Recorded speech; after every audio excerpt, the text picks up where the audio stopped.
Hey everyone, this is Matt from endsickness.org. Today I'm going to talk about how mycotoxin exposure is almost always associated with histamine intolerance.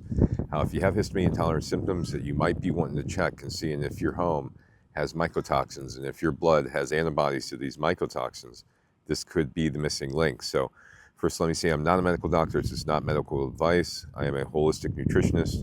This is based on my experiences, is for informational and educational purposes only. So back to the topic. So I personally went through histamine intolerance, and I had no idea that at the bottom of histamine intolerance was almost always this mycotoxin sensitivity, which was, the concept that there's mold that produces mycotoxins, and these mycotoxins, they irritate the immune system significantly.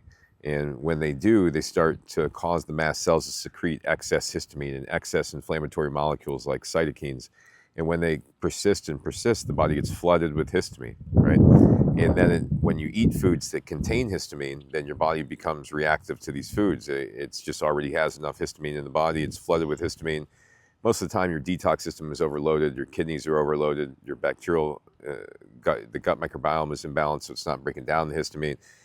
All these things together produce histamine intolerance. When you get to that point, you have to, without a doubt, look into the mymycolab.com test, okay? They have a test that shows your mycotoxin antibody levels, the ones, your IgG, which is your chronic exposure, your past exposure, and then your IgE, which is your current exposure, the last 30 days. It'll show you right there if you're being currently exposed to these mycotoxins, right? And if your immune system has actually developed a sensitivity or antibodies to it. So this is the most important part that you have to dive into when you have histamine intolerance. You could be barking up the wrong tree for years, like I was, and be suffering because of it. You could be avoiding all these high histamine foods, thinking that you got to minimize your diet down to 6 different foods, 8 different foods, because these ones don't have histamine or these ones don't have oxalates or salicylates. When at the end of the day, the main underlying cause is that you have this mold sensitivity, this sensitivity to mycotoxins. These antibodies have developed, and that has made your mast cells start to react to everything. It's impaired your detox system. It's compromised your ability to produce digestive enzymes.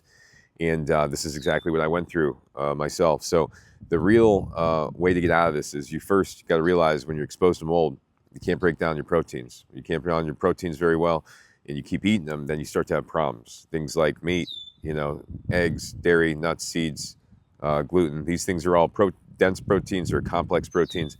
If you keep eating these after mold exposure or when you got histamine intolerance, you're gonna have to eat low histamine forever. You're gonna have to have these limited foods forever because the reality is those proteins are going to aggravate the mast cells, and they're going to start causing your body to flood with histamine, and those undigested foods basically trigger the mast cells to cause the histamine intolerance that you're dealing with.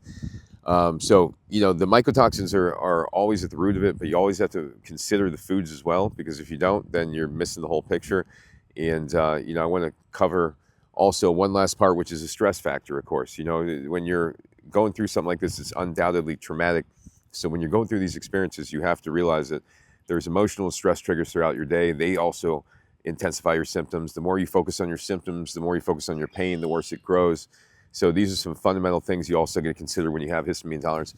But the point of this video is to stress that there is a test from mymycolab.com that will verify if you have mycotoxin illness or not. You have mycotoxin issues. If you do, then reach out to me. I can help you. But if you have questions, also reach out to me. I'm happy to give you a free consult to go over your case, talk about different strategies for you. And it's always first, it's diet, it's environment, it's the way we're thinking before we ever look at supplements.